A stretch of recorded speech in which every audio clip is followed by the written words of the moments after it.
That's just sports, baby.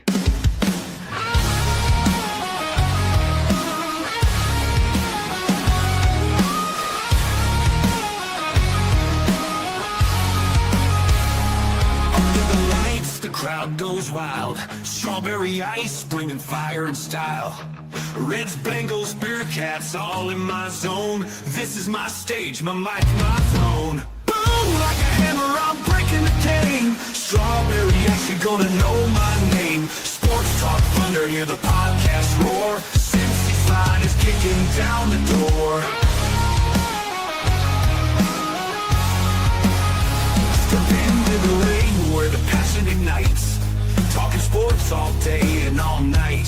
From the field to the court to the roaring stands, strawberry ice with the world in my hands. Boom, like a hammer, I'm breaking the game. Strawberry ice, you're gonna know my name. Sports Talk Thunder, hear the podcast roar. Cincy's line is kicking down the door.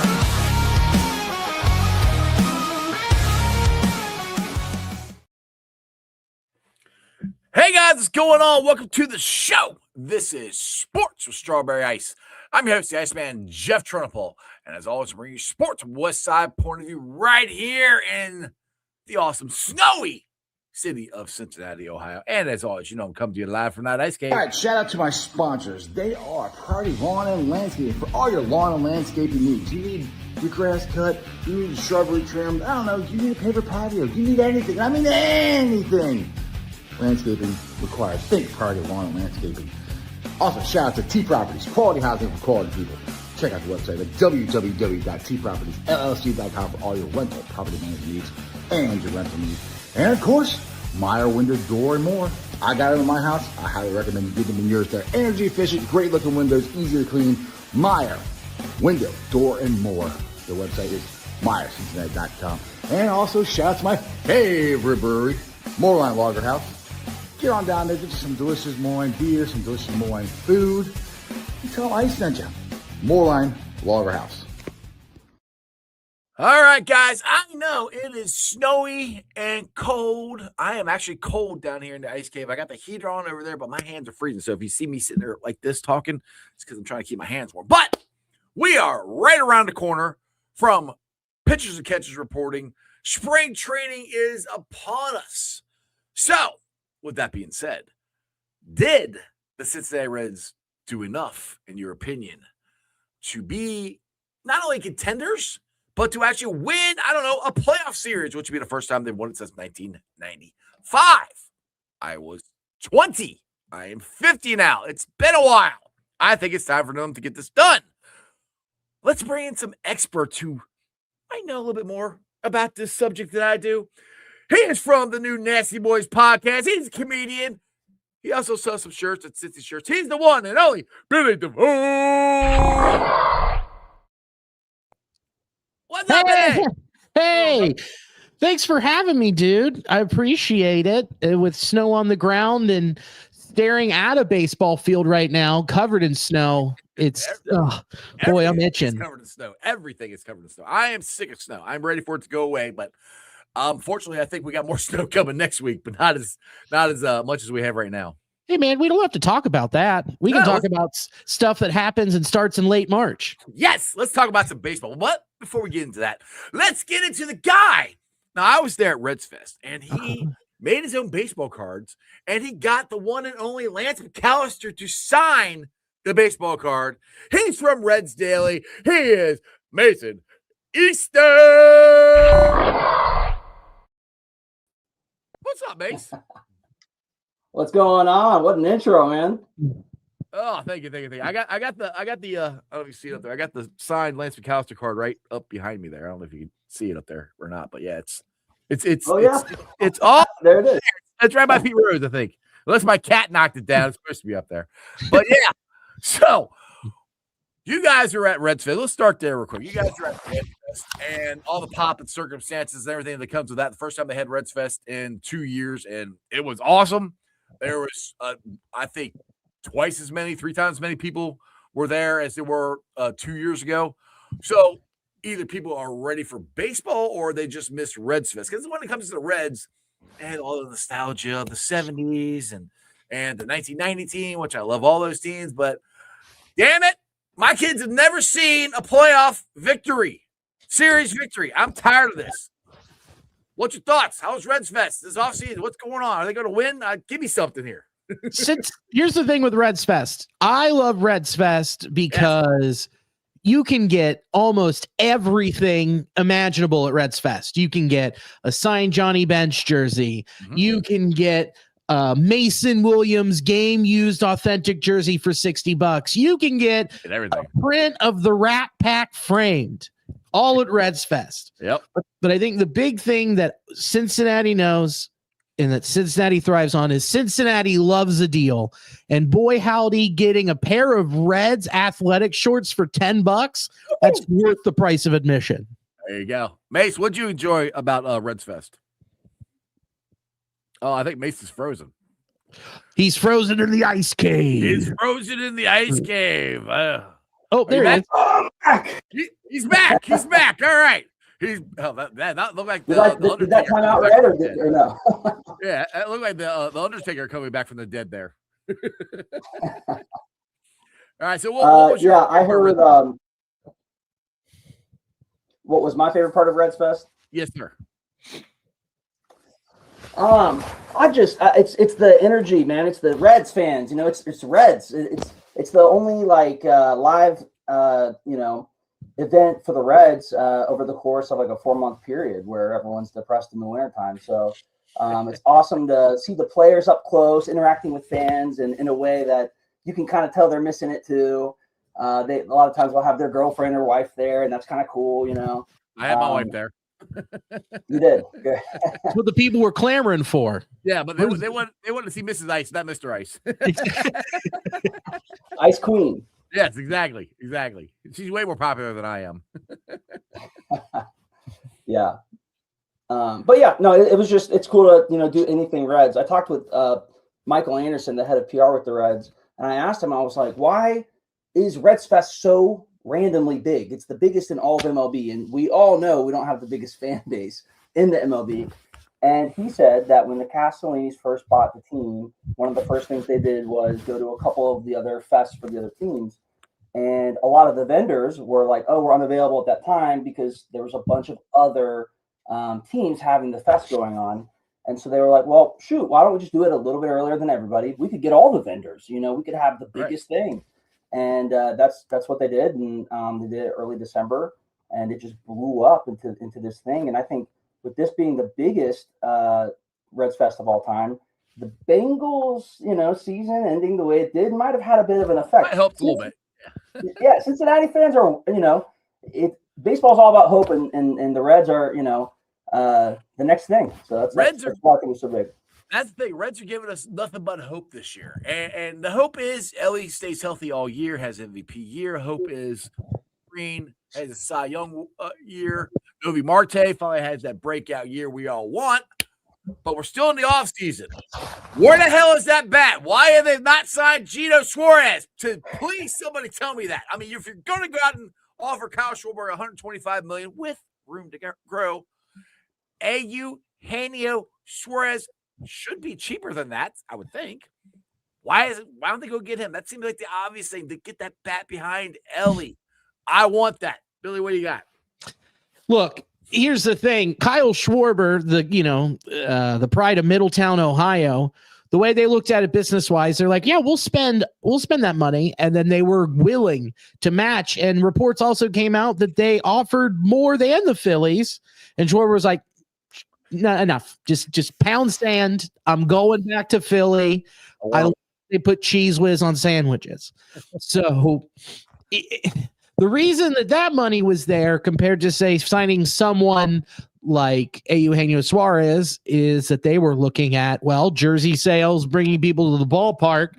They said those things publicly first instead of the biggest one. Winning. Winning. They said that's crazy to me. That's why I don't get. It's like, all right, yes, and I understand they'd sell more jersey sales, all that stuff. But if you win, more people will come to the games. And we're gonna keep blowing concept. We're going to keep circling back to this. This is going to continue to be in the rest of this episode, is that if you spend money and you get better players that fit where you have the young players, you win more and more people want to see your product. Especially when it's so obvious. It seems like this is the one thing that they need. I think they've done a good job at the bullpen. I think our pitching staff our starting pitching staff is going to be good. We probably got 9 guys that can actually start now. As far as that goes, I think our young guys are going to bounce back. You need that bat. Go get that bat. But to go back to Gino, why that money isn't there right now, and it's the number one thing is he's older. He's turning 35 this year. When you turn 33, your bat speed decreases. It's not like he's going to get some upticks here, knowing that the way that the Reds pick hitters and the way that their analytics work and where they're hitting their profile for a hitter, they don't care about bat speed. I don't know why. I don't know. You swing a bat faster. We don't want ground balls. We're in GABP. Hit the ball on the ground. Right. Create chaos. So that is their fear. They don't want to spend, and they don't want to be caught into another Jammer Candelario situation where you're doing 464 or 352 for a guy that, I'm not saying that all of those 49 home runs are going to disappear off his bat. Right. But there could be a chance where he hits 20, 25, and it's like, it's not as much of a sure thing as Kyle Schwarber, who's on the path to being a Hall of Famer. Yeah, but that'd still be more homers than I think, or tie for the most homers that the Reds hit last year. Yeah, 22 was Gino, or no, sorry, Jesus, 22 was Elly. Yeah. If he hit 25 or 30, I know, I don't know what Gino's asking for money wise, but it's just honest. Go ahead, Mason. 375 is what the reports are saying. All right. Go ahead, Mason. What's your thoughts, man? Yeah, Gino, a couple of things. One, there's competition. Pittsburgh's randomly, spending a bunch of money on everybody, and I don't know what they're planning on doing there because they're not going to end up winning. I guess they don't make any sense. They make less sense of the money they're spending on people, in my opinion. Go ahead. They're going to be screwed, dude. But I'm all for it. Classic Pittsburgh. Yeah, but yeah, we've got some competition. Also, as Reds fans know, we did sign Gino years ago to a team-friendly deal that he signed, and then we traded him. So I don't know, on the human element, like how excited are you to get back to that team? I don't know. But to Billy's point, 35 is older, and if even Father Time could take down the legendary Joey Votto, what's it going to do to Eugenio Suarez? Well, that goes back to what I was saying a couple of weeks ago. Is like, all right, we're going to spend the money on Schwarber, which you can't get this guy now. You resign with the Yankees, but Cody Bellinger, put him in center field. Move TJ Frieda to the left. No, they don't have that money. I'm like, I don't even know if they tried or not, but those are guys. It's just like, I get it. I understand you wanted to get. I would have loved to gotten Kyle Schwarber. I didn't really think it was going to happen, but I was shocked they actually tried. But then nothing. It's like you don't. I just. It's one glaring hole. The one thing that will give us hope, and that's what, and the difference I'll say between the Reds and the Bengals this year is. The Bengals and their defense, we all knew their defense was going to struggle unless all of a sudden these young guys started playing better, and that was an awful lot to put on Al Golden's plate. It's a little different with the Reds. We've seen these young guys. We've seen Elly De La Cruz play at a high level. We've seen Noelvi Marte hit at a high level. We've seen Matt McLain hit at a high level. We've seen these guys do it. They can do it again. I'm really expecting a big year out of Noelvi Marte. Honestly, he's going to be out in right field, and he's just going to just hit. I think that's going to help. I think Matt McLain's going to come back and have a good year. TJ Friedel, he's got to stay healthy. That's the biggest thing for me with him. You got South Stewart. That's hope. I don't know what he's going to be. I think he's going to be good. I'm not sure how good. If he's going to be rookie of the year. You got not Stewart. Why am I forgetting Spencer Steer? I think he's going to get back to his power. I do think they're going to get back to what they were a couple years ago. But is that going to be enough to overtake it? And guys, we've had this. We went through the 100-loss season. We went through the rebuild. The rebuild is done. And there's nothing else to rebuild except for go get this bat. Now, even if they don't get this bat, I think now's the time for them to excel. They've been up to the majors. I think this will be Elly's third full season, and Marte's second full season. I think Matt McLain's third full season. I mean, these guys have been here. It's time for them to take the next step. I mean, and we got Tito here to do it. So I'm expecting them to take the next step along with that pitcher staff. Hunter Green staying healthy. We saw Nick Lodolo stay healthy last year. Abbott's been awesome. Chase Burns, I think, is going to be electric depending on how many innings he can pitch. But that's where I'm at with this young team, even if we don't get a bat. What do you guys think? The thing is, the rest of the division also got better.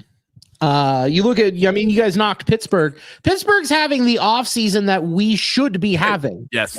Trading for Brendan Lau to address, a power hitting lefty who can play second, first, corner outfield DH. They signed another left-handed hitter in Ryan O'Hearn who can play first, left, right, DH. They traded for a couple armed Jake Magnum into the bullpen. I mean, dude, and then if they were to go get Gino, you combine that with their young pitching staff, which I don't know, has some guy that's like 9 feet tall that's dating some little tiny gymnast who's like hot or whatever. Like, he's all right. He's fine with, and then Mitch Keller, Bubba Chandler, Jared Jones. Damn it, Billy, you're depressing me now. God. I am just, hey, you asked, I'm setting the table, brother. Okay. You made dinner and I'm just putting down the forks and knives. Okay. The Cubs went out and got Bregman. And now look at that infield. They're gnarly. And combined with their starting pitching and their bullpen that was gnarly last year that made the playoffs, they got better. Milwaukee is Milwaukee. They just have the St. Louis Devil Magic has left and gone to cheese heaven. Dude, they went and when they cleaned up in the Freddie Peralta deal, they went and got Sprout. He's got a killer fastball and 2 excellent breaking balls and a great changeup. So they reloaded and continued to be Milwaukee, and they've just been our daddy for the past decade, and nothing's changed there. And they're going to continue to do that. And we have just been plugging. Like, I like what we've done so far. The bullpen has gotten better, but there isn't that like one big thing to push over the top to be like, aren't we better than the Cubs? Can we stave off Pittsburgh? And thank God the Cardinals are going to be terrible. That warms the Cuckold's heart. That's awesome. So, all right. Yeah. Well, I'll now Billy just depressed everybody. All right, Mason, what do you got?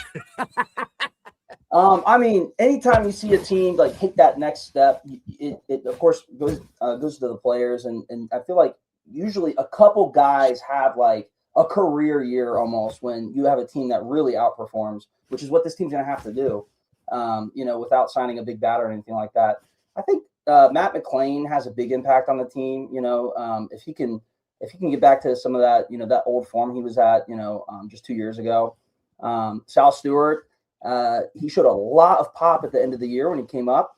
A lot of times that pop will show at the major league level and not as much in the minor leagues. He's got great plate discipline and can hit for average. So, I mean, if he can maintain that at the major league level, that's a big bump. But I mean, we remember, was it last offseason, everyone was talking about, the additions are the guys coming back, and things like that from the Reds organization. So it seems like they've kind of shored up some of the weaknesses, but I don't think a big transaction's coming. I think the team is the team, and hopefully these guys make the leaps. I know a lot of times players will have their career years, like their peak performance is like, age 27 to 32.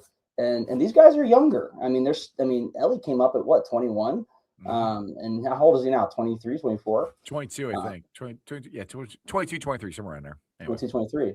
So, I mean, while I'm hoping for, some surprises, oh man, I'm less optimistic than I was even last year, to be honest with you. Can I make y'all feel a little better? Please do, because I'm depressed now. Please do. We have first, second, short, and third solidified. Oh, yeah. We couldn't say that until after the trade deadline last year. Right. Think about that. Where you've got Key Bryan with his back made of Jenga blocks out there. And when was the last time you could say we had a platinum glover at third base? Right. So, and him adjusting and getting back. I mean, this offseason, we've all seen the photos and the short little videos of him doing Pilates and yoga, strengthening his core, just rubbing his gems and keeping away the demons. So, like, you feel good there. there is like next step. Mason, what you were saying, dude, couldn't be more accurate, man. Like, and to tag on to what you said, like if you look at JJ Bleday's 2024, and when he's healthy, him at GABP could be a game changer. He could be enough to scoot TJ Friel to left, and he could be your everyday center fielder. And then we can take Dane Myers and put him into a rocket and send him to the moon. That'd be pretty cool. One bad thing I thought of when they traded for JJ Bleday, because I kind of bought into the Austin Hayes theory last year. That's kind of what I thought of when they got JJ Bleday. I'm like, yeah, he could if he's healthy, and if that were. I mean, and again, they're selling us on hope, and I'm like, it's just frustrating. I mean, do you guys really think? I mean, I honestly never heard of the guy, to be honest, until they traded for him. I looked up some stuff on him. He did have a good year a couple years ago. Is there a chance? I mean, do you realistically believe he could, and going to GABP can make a difference? Sure, anything can happen. I mean, who knows, man? It's baseball. Baseball is the weirdest sport out there. That is true. Yeah, I mean, you can go on Baseball Savant and you can look at, how someone's stats would have looked, at each ballpark, if so I haven't done that for him, but that's something that actually would be kind of interesting. But I do know there is a very widely understood modifier with Great American Ballpark, and it's typically favoring towards hitters. So. And it's the opposite of where he had his career year in 2024. Right. But now this is one thing I'm hoping that the Reds change their philosophy, and they probably won't get the same batting coach, is trying to hit the ball out of the freaking ballpark. I mean, and I'm not asking for, velocity angles or anything. Hit line drives. You be consistent line drive hitters. The ball is going to go out of the ballpark there. Well, since 2021, the Reds have led in line drives in all of Major League Baseball. So that theory isn't working. People then, all right? God. I don't know. If you swung a baseball bat lately, swing hard, Jeff. Hey, taking a round ball and then hitting it with a round bat is actually pretty damn hard. But, it is very hard. But that's like the thing for me is with this team, with this pitching, if they can, they just got to have some kind of consistent offense. If they can score 3 to 4 runs a game, that's your average, I think we're going to win more games than most. Because last year, I mean, especially beginning of the year, we'd score 15 runs, and then we wouldn't score again for a week. I mean, how many games last year we lose by 1 run or 2 runs? We just could not get on base, or just couldn't get that hit to knock the guy in.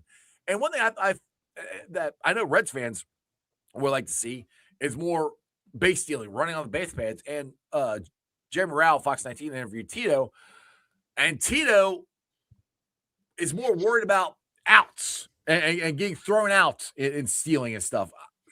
I would personally would rather be aggressive and change that, make things happen on the base. Yeah, you're going to get thrown out, but I think with the speed that they have, I mean, I'm not saying everybody, but the speed they have, like Elly for sure, let him go try to steal, and he'll maybe have a 40-40 year would be great. That would be something that I would like them to change, but it doesn't sound like Tito's going to change that. Well, you also need Elly's hamstring to stay attached to his bones. Well, and if he tears it, don't play. Go on the sample list or the injury list, whatever they call it now. Yeah. Yeah. I think Tito already said that that was probably a mistake, but it's not going to happen anymore. He's gonna sit him if he needs to. So who's this guy? Tim Daniel 158. I don't know this guy. Tim. Welcome to the show, Tim. First time you ever been here? I'm just kidding. I'm just giving Tim crap. Tim is on Locked on Reds. You can check him out after every single Reds game, which if it's a fun year, it's going to be fun for him. If it's not, it's going to be a long season. Yeah. And I'll be right next to him for a few of those every week. So I'm very excited for that. That's cool. I see. I always listen to him like at work, because if I can stay up for the Reds games, I go right to sleep after. I got to be work too daggone early. So I catch the podcast. I can see the Reds being more aggressive on the base paths next year. Not overly, but I feel like they were a little reserved. And I also think that's going to be up to the new third base coach. Yeah. So with J.R. House gone, which is such a bummer, but good for him. I liked House. He wanted to go back closer to his house or to his home, which or his family is. So I understand that. House to the home. House to the home. So let's talk about this pitching staff here. And I'll ask you guys this question. Jeremy Rao again brought this up on Cincinnati Sports Show at Reds Fest. Elly got a huge pop. Everybody cheered for Elly. And I didn't notice this, but he said Hunter Green didn't get as big of a pop. Yeah. Did you guys notice that?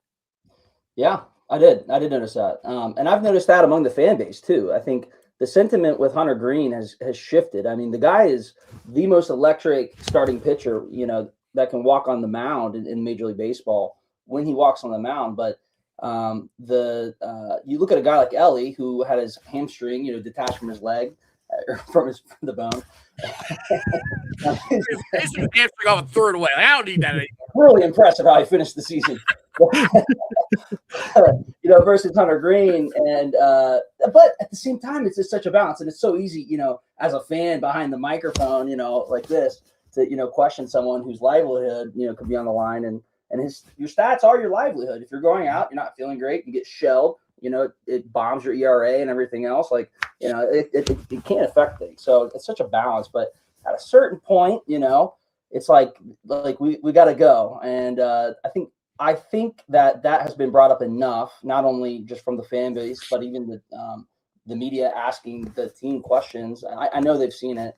I think this will be a really good defining year for Hunter Green. And if he can push through some of these these injuries, like not the serious ones, right, and he can just log some more innings. I mean, I'll take 70% Hunter Green over any other in player B any day of the week. I think he could really have a standout year in particular. What's your guys' takes on Hunter Green? My thing is stay healthy. And the first half of the season, he was in the running for Cy Young. I mean, he was having a really good, he didn't make the All-Star team, which I kind of thought he might have shot at that, but he didn't. I think he got injured, if I remember, before that or something. I think that kind of messed it up. But to me, and that's one of the keys for me for this team to go to the playoffs and win a playoff series. Hunter, not Elly, Hunter has got to be the guy, the ace, the man, the losing streak stopper. That's what he has to be. That's what they're paying him to be, and that's what he needs to become this year. Go ahead, Billy. And I think he has. I mean, if you look at what he did in that last stretch, the last month of the season, especially the one hitter against the Cubs. Yep. Whew, man, when he needed to step up, he did. And people were thoroughly, like Mason touched on, disappointed that he missed that amount of time when the MRIs kept coming back like, hey, man, you're fine. And they're like, no, I still feel it. And everything kept coming back like, you're good, dude. You're good. So I think that the fan base was combined with the rumors of the Reds moving an arm. They were kind of thinking like, man, maybe it is going to be Hunter. And they were honestly like looking forward to that, thinking about the return. I didn't either. But I also think when you were thinking about possibly moving him, you're not going to get enough back. No, that's exactly my point. You're not with the contract, the value other than what he can potentially bring in his ceiling. Mm-hmm. Pooh, boy, I just didn't see it, and especially the Jared Duran rumors. I'm like, that's definitely not enough. He's just like a 10% better TJ Friel. There's nothing wrong with that. But if I'm giving up Hunter Green, you can pound sand, right? Exactly. I mean, and that goes to all these people, because I did a reel and I wrote a little article about Elly turning down the supposedly the contract, which I guess I found out later they actually offered him this contract back in spring training, but I guess it just came out right before Reds Fest. So, they would have tried to pay him more than Joey Votto. And I don't know about you guys. I'm okay that Elly turned it down because we know what happened when they paid Joey Votto. They didn't pay for anybody else, and I was afraid that was going to happen. But my point to this is the comments I've gotten from my article and different things I've put out there, people are like, trade Elly now. I'm like, why? They're like, oh, get stuff for him. I'm like, but you can have him for another 2 years or 3 years before he hits free agency. Let him get better and then trade him, get the most amount for him. And people are like, Milwaukee. Milwaukee. That's all I'm going to like, dude, seriously, if you look at what they have done, basically they got out of the gutter and then they have just maintained consistency. They have just found a way to be. Look what they did with. I mean, what they did with. Oh my gosh, they did with Freddie. Just did with Freddie Peralta reloading with getting Jet Williams, and then like I said, Brandon Sproat, which we already touched on. But then Corbin Burns and everybody else that they have moved on since then, they have just found a way to be the model of consistency. And that is something that the Reds are working on and getting towards, but it just hasn't happened yet. Yeah. But yeah, if you wanted to look at it that way, yeah, that is something that's going to happen. And as Reds fans, we should reach out to our fellow Milwaukee fans and go, hey, how'd you get Churio on that deal? Right. And, exactly. And then go, how do I live? Like, you got to do it early. You got to do it. So he was still in AAA. Right. They did it early, so early, and it's almost to relate with the Bengals for the people listening here. Waiting too long on T and Jamar, it cost them twice as much money because they fiddle-dicked around and sat on their thumbs. Mm-hmm. But I mean, you have to commit to the mindset of knowing you're going to lose them early, or you need to get way ahead of it and put the money in front of it and put your money where your mouth is. But I'm afraid that they won't do that. That I'm afraid that ownership is going to look at that and go, well, that could be potentially wasted money. And I'm talking ownership group. I'm not putting any saying individual name. I'm saying the whole thing. Right. They're not going to ever do that. Right. They should have locked up Noelvi Marte this year. They should have. Well, I mean, they got huh? I was saying, look at Schwarber. I mean, Cincinnati's not a destination city in any league that we're in, you know. So when you have a superstar caliber guy like Elly De La Cruz, to Billy's point, you really have got to, you know, make that decision very early. I mean, we remember the hype before he even got to the major leagues. It was there. How would have the Reds community responded if we had signed him to an 8-year contract at that time and gone through his arbitration? Yeah, right. I mean, look at Julio. Look at Julio Rodriguez in Seattle. What a steal! You kidding me? They signed him after 1 year of producing. But the difference between Julio and Elly De La Cruz is Scott Boras. Yeah. And you had an opportunity to pull that trigger before he signed with Boras, and they didn't. Yeah, so I'm not going to blame Elly or Scott Boras. I'm blaming the front office for not getting ahead of it. Yeah, and Scott Boras is not going to let him sign anything until it's free agency. That's just the way it is. All right, let me get this. It'd have to be like T. Higgins, switching agents or something. That's the only reason that happened, because he got out of David Mulligetta. Shout out to Michael here. Thank you for the $19.99 super chat. This show is fire as it gets. Ice. This is a word we're allowed to use anymore. It's Iceman. Yeah. Come on. I was named that before all this other stuff happened. Keep up. He doesn't have any Gaither masks. He's showing his face. Exactly. Can I get a batting average largely relevant in today's MLB home run production from each of you for 2026? JJ Bleday. See, I'm not very high on JJ Bleday, so I hope I'm wrong. I would love to be wrong, but I don't know. Well, let's say he bounces back. I'm not going to give you a batting average because batting average doesn't matter. OPS matters. I'm going to say he's going to bounce back and have an 825 OPS, which I think would have put him in the top 2 of OPS last year for the Reds, if I'm not mistaken. And he'll have 25 homers. I'll take it. Yeah, I was just looking at his stats. So I guess 2 years ago he had a 761 OPS. A full season. That's a lot of it's a big sample size.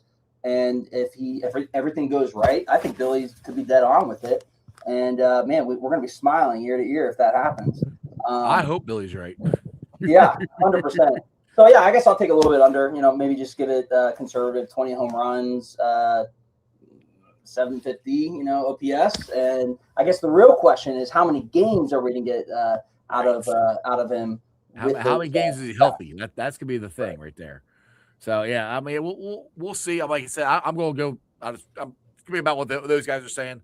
Like I said, it depends on how healthy he is and can he bounce back, and does he actually take advantage of GABP? And that's what we need. We need somebody in this line, and I think Sal Stewart could do it too. I'm not. We kind of brush by. I think Sal Stewart can legitimately, and I'm not saying put him in a 4-hole. I mean, maybe by the end of the season, he might be your 4-hole hitter. We'll see. as a rookie, but I really like Sal Stewart as a hitter. Yeah, so does Keith Law. I mean, so does everybody. I mean, he's going to mash. I mean, you look at it when we talk about hope. I'm going to take out the word hope, and I'm going to say we're loading our deck. You load your deck, basically, because you don't know what can happen. Baseball, like we said, it's a weird sport. What you want to do is load your deck with as many sure things you think is possible. The Dodgers have the most. Their deck's so loaded, it's whatever. But that's what happens when you're owned by video game baseball in LA. Dude, it's what happens when you're owned by a family that launders money through art. Okay, that's what happens. Wait, and did you know this is investigative reporting right here on Sports Strawberry Ice by Billy DeVore. Go ahead. That's right. And did you know that there's a cap on the amount of revenue that the Dodgers can share? It's 90. Last year was like 93 million. It's crazy. Look up that story. It's nuts. It's all goes back to the McCourt divorce. So like it used to be 80 was the max, and now it's just slowly creeps up like 3% each year. So they're taking advantage of that by funneling money for that malarkey. So yeah, let's get back to load your deck. The Reds are loading theirs with just load your deck with wild cards, and hope. So it's just like, Sal Stewart's going to take the next step. We just don't know by how much. Is it going to be enough to impact and take out basically the Bregman signing in Chicago? Who knows? So, hope. And so that's what we got. Let's say it's hope, but there's also some facts with this that we've seen them do. Not Sal Stewart, we haven't seen them do it. In the match, but they can't all suck together as much as they did last year. God, I hope not. We already went through that. It can't be 2 years in a row, right? No, there's no way, especially with a young team. There's no way they can all suck like that together again. Yeah, I mean, and that's the thing. Matty Bats, he's gonna. If he to me, he's the key bat. If you can have him hitting second in front of Elly and behind TJ Friedel. If he gets anywhere close, or hopefully all the way back to the way he was when he first came up, he changes this lineup just from a consistency standpoint, getting on base. And how many times did Matt McClain get that big hit we needed when he first came up? If he was up there, I'm like, it's going to happen. He'll get it done one way or another. He'll get the guy in. He'll get him over. He'll do whatever he has to do. If he can get back to where he was, that'll be huge. And the other big thing for me is finding somebody to hit behind Elly that scares them. Because what series was it last year when they had Austin Hayes and they walked Elly, 4 times in a row to get to Austin Hayes, and he struck out every time. I can't remember what series that was last year, but I was like, dude, this is the problem. Like, and this is when Elly, I think he was, that might have been the first half of the season. I don't remember. But I mean, Matt, I think I talked about this when I was on here last time. My friend, he works in baseball. I can't tell you what team, but he's their director of baseball science. And when he saw the McClain injury, he said, I'd rather have 2 of my favorite starting pitchers get Tommy John surgery than have that injury. Right. It takes a full year to recover. Plus, you have to figure out how to play baseball again. Well, look at Gino Suarez. That's what exactly he had the same or similar injury. He broke his collarbone. Yeah. He broke his collarbone. Keep him away from pools. Yeah, it took him over a year and a half to get back to where he is now. Yeah, and so that's the thing with Matt. So I think everyone will take some sort of step. Is it going to be a big one, or is it just going to be a little shuffling of the feet, like a 93-year-old man going to the fridge? Get over there and hold on, guys. I'm coming. Oh, my beer. What about Tyler Stevenson entering a contract year? How old is Tyler Stevenson now? Is he 28, I want to say he might be 27. I'm looking it up right now. And I'll be honest with you. I'm glad you brought that. I'm kind of, I won't say off on Tyler Stevenson, but he hasn't ever been. How much are you willing to pay him? Right now, I'm not. I mean, there's a lot of teams looking for a reliable catcher like that would be probably willing to pay him. He's not a very good. He got better last year. He's not that good of a defensive catcher. He's not hitting for the power anywhere close to what I think he should be. And I hope he proves me wrong. Tyler, if you're watching, please prove me wrong. I would love it. But that's kind of where I'm at. He hasn't been the guy that we thought he would, and he's been here since 2020, I think was his first year he came up.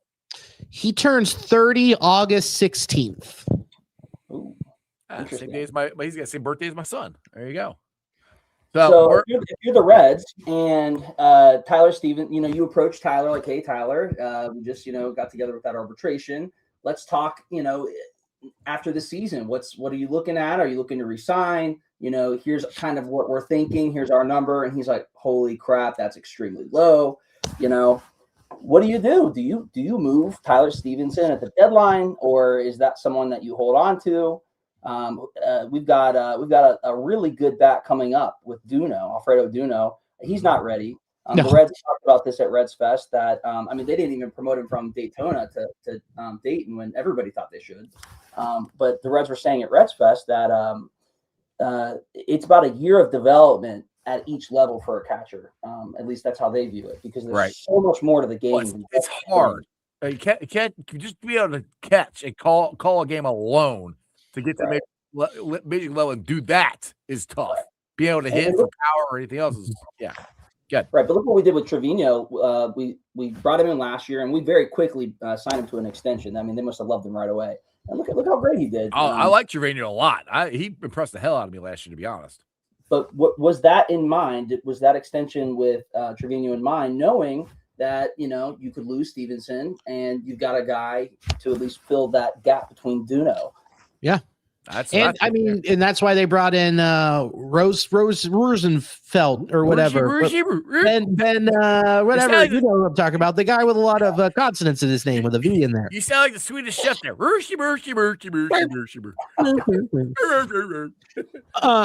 Yeah, dude, I agree with you on that wholeheartedly. I mean, and then because Tyler has not hit the way that he can, and he's continued to get hurt. Yes.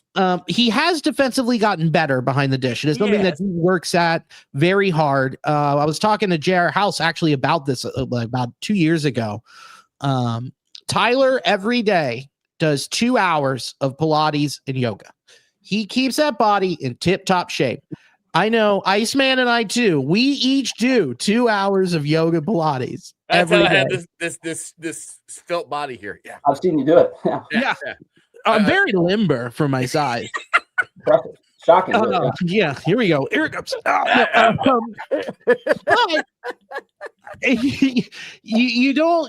The bat's kind of disappeared and his health hasn't been great. So, and also having a hitting catcher like that is a luxury. Look at the last Reds playoff run. Did Ryan Hannigan mash? Right. No. It's just, come on. Yeah. So I can see it in Duno mashing. Great. Give me a Tucker Barnhart, who is a Gold Glove catcher who wasn't much of a hitter. I'll take that, and that's why I think I like Alex Trevino. He's not saying he's a Gold Glove catcher, but he's a very good defensive catcher. He's a manager out there. Yeah. He actually hit. He hit better than he's ever hit in his career. Now, will he do that again this year? We'll see, because that's the most he's ever hit. But I got another super 999 super chat here from Michael. I hope I'm saying your name right. It's Michelob. I don't remember. I like Michelob better. Michelob. All right. We broke our Toy Story Woody, CES. He was the 2025 version of Sal Stewart, and now we are banking on Sal Stewart. Did we learn nothing? Did the front office learn nothing? I can respond to that. There's a very big difference between CES and Sal Stewart. And Sal Stewart almost made it through the entire minor league all of his minor league seasons with having more walks than strikeouts. And to give you an idea of how rare that is, there was only like a list of like 10 guys that had done it. And he just kind of ticked up above it. CES, on the other hand, was striking out at a striking rate. It was like above 30%, I think, or something ridiculous. Yeah. You want to see that, fall off at the major league level, but my friend Michelob or Michael, Michelob. Look at our two examples of high strikeout guys in recent memory that have come up: Reese Hines, CES. And while they might have some real big moments, which are fun, you give them a big enough sample size, and it's just it's beyond disappointing. It's not really playable. I mean, CES was healthy last year and played at AAA. Yeah. Sal Stewart has plate discipline and the power hopefully can stay. And I think that's what's going to be the difference with Sal. He's got the staying power. Yeah, I agree with you. I think the worst thing that happened to Reese Hines was the All-Star break in 2024. I mean, he's never been that same dude seeing the ball the way it was. Nope. But they're still so young. Him and who else am I thinking of? Got hit in the face. Blake. Oh, why am I? Blake Dunn? Yeah, I mean, there's still plenty of time with those dudes. They like Blake Dunn still apparently too. I do too. I'm not saying give up on them. I'm saying prove it in spring training and fake games, and then try and prove it again in less fake games in AAA. Fake games, they have less fake games, then you have fake games. Yeah. And then you have the Savannah Bananas. Yeah, so the most fake. Yeah. So Mason's totally right. CES and Sal Stewart, that's like comparing oranges to a brick. It's just not the same thing. So I haven't given up on CES. He just needs to stay healthy. I mean, let's not forget when he hit it out of Fenway last year. Yeah. You know, he's got power. If he can ever got it, he just needs to figure it out. And man, there's that. I don't know how they're going to figure it out. I just hope this department of hitting can do something, but who knows? Do something. Because this club knows how to develop pitching. DJ's a monster. Yeah. He's the best, man. I love that dude to death. He knows what he's talking about. He's done it for years, and the results are there. The Reds just doesn't. I don't know. Where is money not going into developing hitters? Which is funny because growing up as a kid, we could develop hitters. We could barely ever develop pitching. The only consistent pitcher I remember that we developed from our farm system was Tom Browning. Everybody else we traded for. Mario Soto, probably. Oh, Mario Soto. I forgot about him. Yes. Think about where we are with our position players. Literally, the only one we've truly developed is Elly. Yeah. You know, and Sal. Elly developed himself. I mean, he just. So, well, I got a question about Sal though, and this is my concern because they're going to try him at first base. Spencer Steer he's playing at a Gold Glove level and at first base. I'm okay if Sal Stewart just your DH because I'm not so sold on how good he's going to be at first base because he's never. I mean, he's played it, but not really consistently. I'm like, how are you guys? Because you got to have one of your corners hit. You got to have one of your corner infielders hit. JJ Boudet. I mean, come on. Corner infield needs in center field. Okay, listen. You gotta have one of your corner infielders hit, and you might have that in Key Brian Hayes. We've seen it before, but we know the glove's a sure thing. Yeah. Sal's a sure thing at first mashing. If Spencer gets back to where he was, he could hit you 20 to 25 homers. But he hasn't been that guy since his shoulder's been messed up. He got better. The start of 24. He got better at the second half of the season. So that's where it gives me hope. I'll tell you this though. Some of the people closest to Sal that I've talked to, when he was coming up, I would ask them what are you most excited about? What part of his game are we missing that we're not seeing? And they said that his glove was the best part of his game. And really? He was performing really well offensively. Because I've heard the opposite. So when I heard that, I was like, wow. And just think about it for a second, where he's played already. Third base, they've had him at second base, and they literally put him at first base and promoted him to the MLB and said, good luck. Right. And he took it in stride. I mean, he did it right. I'm not.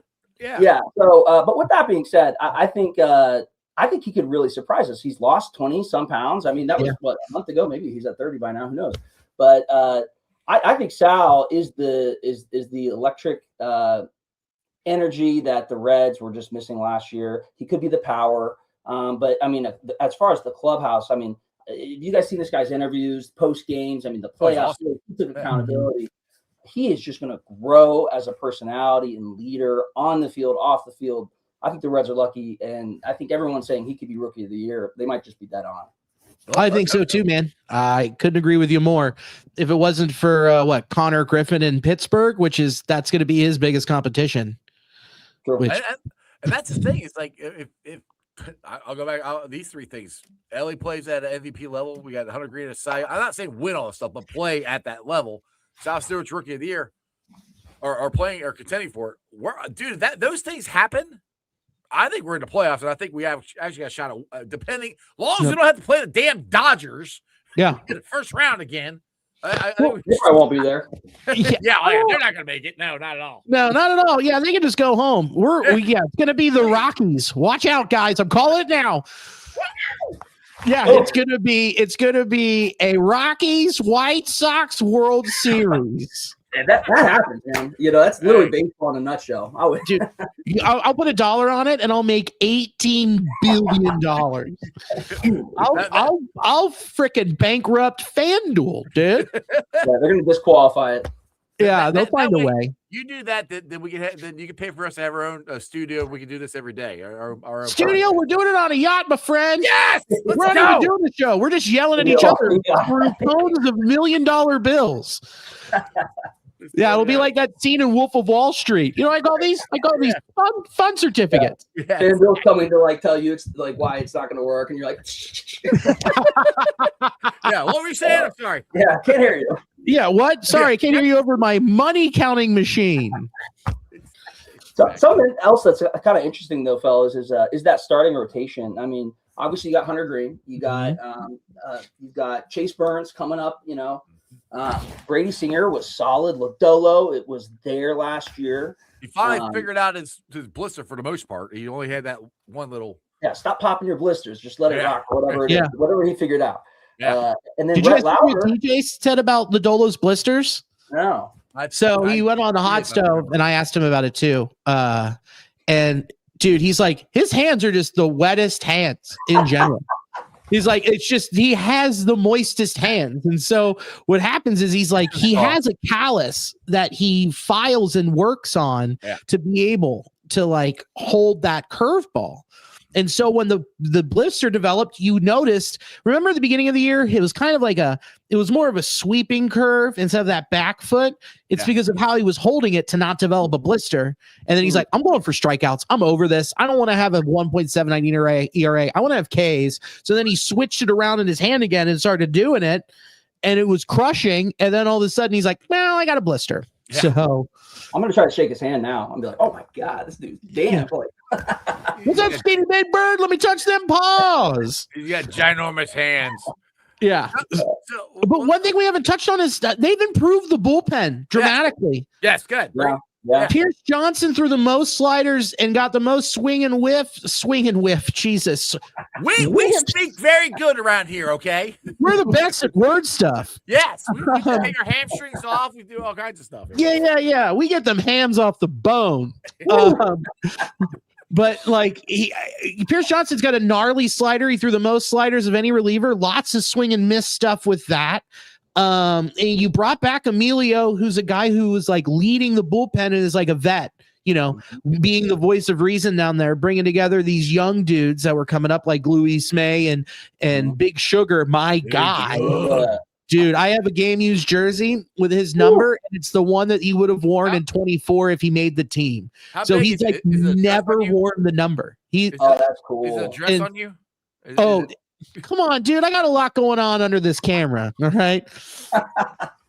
So it's why FC Cincinnati can never have an orange jersey again. I'll just look like I should be standing on the side of 75. Watch out. People's dads work here. So and then Caleb Ferguson, dude, is a gnarly lefty that's a ground ball machine. So you solidified something that was going from opening day last year with Ian Jabot rolling out there to figuring out that Emilio's your closer and other spots working through with Scott Barlow, and eventually was cohesive at the end of the year, where at the last month of the season they led all of baseball in bullpen ERA, to now going in this is now a strength. This could be a top 5 bullpen in the National League. And we're not going to have just one guy, one or two guys out there, barely have their arms hanging on by the end of the year, because we have so many guys, and we have multiple left-handers. Who knew? Yeah. Shocking. Yeah, and Brock Burke, we got $3 million off the books with Gavin Slapdick and Lux, and you got Brock Burke. Sure did. I read that headline. Yeah. Yeah. Like, It just writes itself. Slap the Yeah, dude. Oh, look at that wet noodle going in the right center field. Oh, I guess Gavin Lux hit that one. Yeah, did you like that? Oh man, co-host Jake was like, he's like, dude, I am so glad I never have to talk about him again or think about him as our DH. I was like, I think the whole city's feeling that way, brother. Exactly. Yeah. That's the funny thing. Some people are like, oh, that was just a salary dump. I'm going, yeah. So hopefully they're going to add a bat. That's what I think they do. But I mean, where is he going to play? That's what I kept asking everybody. Where's he going to play? Oh, left field. Bench. Like he was awful in left field, and I was like, DH, he doesn't hit for power enough as DH. I mean, he is what he is. But he doesn't fit what the Reds need. That's why I was okay with getting rid of him, to be honest. With that being said, boys, I'm going to be down at More on Longhouse for the third year in a row of our Reds opening day broadcast, and I know Billy DeVore and the new Nasty Boys are down for coming. Mace, I'm trying to get him, like he likes to just walk around and video people and stuff. I'm just trying to get him to get up on stage and put a microphone in front of his face, and we can talk about the Reds and how they're going to go 162-0 this year. Let's do it. Yeah. The offseason isn't over, folks. It's not over. So you're saying there's a chance, Billy. There's a chance. Yeah, they don't have a team. Did you not see the report about the TV deal? No, what did they finalize it? No, I haven't seen that. No, they've got they're in talks with somebody called like Verge Plus. What the hell Main Street Sports Group. It's some other basically streaming platform, TV platform that's similar to like whatever Main Street Sports FanDuel their deal was, and it's going to be on like a different app. So they're in talks there, which that could be an influx between $5 to $10 million. Yeah. Take that say it's $10 million. Add the $3 million you saved. Maybe you can get some of the other owners to pitch in the other 49.9999998%. I'll give him $5. I'll give them $5 on it. I'm already a season ticket holder. They got my money, so they can take my chunk. And there you go. There's the first year of Gino. Okay. I like your head there, Billy. I like it. That money is actually really relevant if that is the case. And Billy's as sure of a source as we've got. So I believe him. Look at him. I believe him. How could you not trust this face right here? I mean, look at that face right there. How could you not trust that? Yeah, beautiful. So something I saw that was so interesting was the Atlanta Braves had their financials public, and they only made like $45 million in profit. In last year, which only right. But when you're talking about numbers, I like to only make that billions. 45 is as a percentage is not as high as you maybe would think. And the Braves, that's I would assume Atlanta's a bit of a bigger market. So then you think about the Reds and their ownership group, and then you look at the net worth of some of these people, and it is on the lower end, and some lower lists I've seen at the very bottom across all of professional sports in the U.S. I was trying to be a little nice about it, but there's the Yankees, there's the Dodgers, there's Astros, there's the Braves, there's a pile of crap, there's the Earth, and then there's the Reds. Hey man, you don't have to be nice talking about millionaires and billionaires. Sorry. You're talking about like they have feelings and shit. They are robotic. So with that being said, I think that if they can make some money on that streaming deal, but it's almost like all bets are off for, I'm looking at this year. I'm trying to have as much fun as possible because we don't know what's happening. We kind of we do. Baseball ain't happening this year. It's gonna be. It might be a little while before we see some baseball. In 2027, which sucks. But this is a big issue with salary cap, salary floor.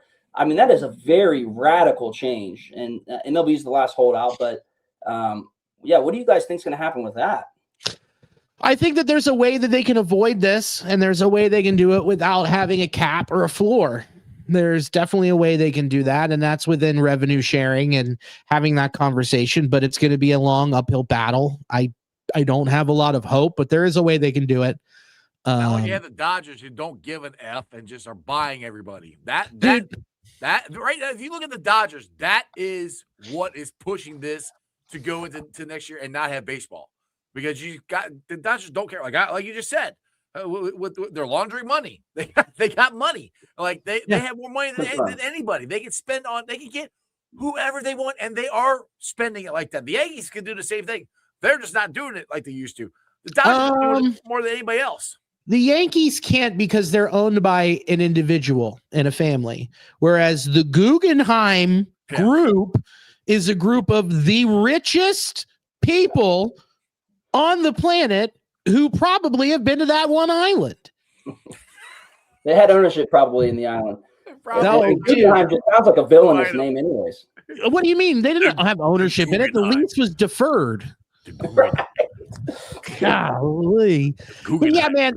So it's crazy to compare. You like the Yankees used to be, but then you can look at when you brought up books being public, look at Toronto. They're owned by a public entity as well. I mean, but they made so much money on the run to the World Series.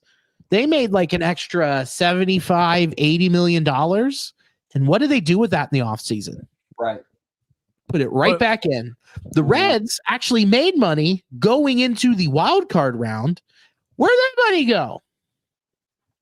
We didn't increase we didn't increase what we were spending from last year to this year. They said it's going to stay the same. But where'd that money go? It's like they're recouping from COVID or something, which I think took a big hit on the Reds. Dude, yeah. I mean, that set us back to restart. 100%. I agree. The Reds don't get the profit that other teams do, but they can spend the money. They can spend more than they do. They choose not to. But getting back to your question is what I think is going to happen. I think there are teams like the Reds are going to stick their heels in the sand and say, or in the dirt and say, no, we need a salary cap. We can't compete in this, which is what the line that which they can. But that's the line that they've stuck their feet in. And the thing is, it's almost almost 30 years ago for the strike. I mean, there's not an MLB player that was maybe even alive then. Yeah. Not too many of their kids so they don't remember. They've heard stories. Mm-hmm. It was bad. I don't know. I know you guys are younger than me. It was bad. And and honestly, that really hurt Cincinnati baseball. Because I remember the playoffs in 1995, like you talking about, we won. We didn't sell out a playoff game. There was a playoff game that we did not sell out. So that strike hurt. Wow. And if they do it again and they lose a whole season this time, which is what I think possibly could happen. Right when baseball was gaining a bunch of momentum, the time of the game is going down. The viewership's way up. It's probably going to happen just like that. You could also look at the other side where you say, well, we don't have baseball for a year and the ownership group can't function and they're forced to sell. That would be awesome. All right, boys. Can somebody get a hold of Elon Musk? Anybody got his number to have him buy the Reds? No, because his Starlink crashed, so I don't know where he is. He's off sucking exhaust pipe of a Cybertruck somewhere. He's gonna put a data center below the stadium, probably. Yeah, just snorting Tylenol. All right. On that note, I think that's a good way to end this one here. So I appreciate you guys coming on. Billy, go ahead and plug some stuff or let you go. Absolutely. Guys, let's start with the new Nasty Boys. That's my Reds podcast with Chris Weir, fellow stand-up comedian, and Jake Paulson, who I've known since I was 5 years old. We played t-ball together. So lifelong friendship makes for a pretty funny pod. Check it out. I get a little bit more impassioned. I swear a lot more on that one. And definitely come see me do stand-up. You can watch my special, Winded, on YouTube. It's free. Just Billy DeVore. Winded. You can watch that. And at 8:00 tonight, I'll be performing at Commonwealth Comedy Club, the Cincinnati Chili off. It's Skyline Chili versus Gold Star Chili. And there's a jury and I'm a witness. It's very fun. Is that the church? Is that the one that used to be a church? Okay, yeah. And then February 12th, Rheingeist Brewing, 8 o'clock. We've got Robert Kelly coming in from Bonfire on Sirius XM, and he's been on Louie, Comedy Central. You name it, the guy's a legend. Well, I'm going to have to make sure I get these. Do you text me these dates so I can? Yeah, I'm come gonna need see those it? dates. Yeah, okay. Text the date, and then we can go. We can go. Boo! Oh no, I wouldn't do that to you. Just kidding. You can't do that. I don't own the Reds. Oh, he's gonna tear apart a heckler. I don't want to. Yeah, he's No, got too much material on I that side. would never boo you, Billy. You know I Yeah. wouldn't do that. Fat comedian cries on stage. Getting booed by a fat podcaster. Yeah, fat podcaster and guy who's been doing stand-up too long to not be famous cries on stage. Any headline with Iceman is gonna get views. So Yeah, exactly. Okay, Ice come out. involved incident. Yeah, that'll get lots of views. All right, Mason, plug some stuff before I let you go, man. follow Reds Daily, Instagram, Cincy Daily for Bengals fans, MLB Day, well, Major Leagues Daily for baseball fans, and that's all. That's where you can find us. Daily. All right, boys. Well, I will get you guys back on again here, and we'll see you guys down at Moreland Logger House for Reds opening day. And well, let me get you out of here on this. Give me a prediction. What do you think the wins are this year, real quick? Billy, what do you got? 84 wins. 84. Mace, what do you got? I just saw one of the top groups, put us at like 81. Look, I like to be optimistic. I'm a product of Cincinnati sports. Let's get 90 wins. I'd be really Whoa! I'm going 85. Let's go. All right, boys. Okay. See ya. Go Red Legs. Woo! All right, guys. As always, hope you enjoyed that much. I did. Go follow Billy and Mason. Mason's got all the Reds Daily, the Bengals Daily, MLB Daily. Go. Don't boo Billy. Okay. Don't boo him. Go and laugh at his comedy. He is kind of funny. And then you can go buy some shirts for him from Cincy Shirts too. He kind of does that on the side too. So make sure you guys check those guys out. I would greatly appreciate it. All right, shout out to my sponsors. They are Priority Lawn and Landscaping for all your lawn and landscaping needs. You need your grass cut, you need shrubbery trimmed, I don't know, you need a paper patio, you need anything. I mean anything. Landscaping required. Think Priority Lawn and Landscaping. Also, shout out to T Properties, quality housing for quality people. Check out the website at www.tpropertiesllc.com for all your rental property management needs and your rental needs. And of course, Meyer Window, Door, and more. I got them in my house. I highly recommend you get them in yours. They're energy efficient, great looking windows, easy to clean. Meyer Window, Door, and more. The website is MeyerCincinnati.com. And also shout out to my favorite brewery, Moreline Lager House. Get on down there, get you some delicious Moreline beer, some delicious Moreline food. And tell them I sent you. Moreline Lager House. And as always, thanks for watching. I've been live streaming on YouTube, Facebook, X, Twitch, Instagram. Hello, Instagram. You can follow me on all those, along with Threads and TikTok. Check out my Substack. I got some articles out there. I wrote one a couple days ago. I had one come out tomorrow. Make sure you guys check it out. Substack.com/sports with strawberry ice. I also will be pulling a sound off later on tonight, as long as I can get it on my phone to work, but I should be pulling it off. It'll be on the podcast. Check it out. It's on BeanPod, Apple iTunes, Spotify, Google, Stitcher Play, pretty much wherever you get your podcast. Do me a favor. Listen to it, rate it, like it, review it. Leave a comment and a 5-star review so more Cincinnati fans can find my podcast. Tomorrow, we're going to have a Who Day Football Friday show. Dale Altman will not be joining us because it's freezing as cold in his garage. So I don't want him to die of hypothermia or anything. So hopefully the Godfather, Anthony Cosenza, will be joining us. If not, it'll be you and me, but it should be AC. But remember one thing and one thing only. As always, Who Day for life. And everybody, throw it up. That's your sports, baby. See ya!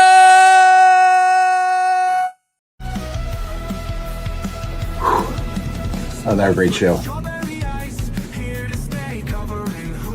You guys still here? The show's over. You can come back tomorrow. I'm out of here. See ya.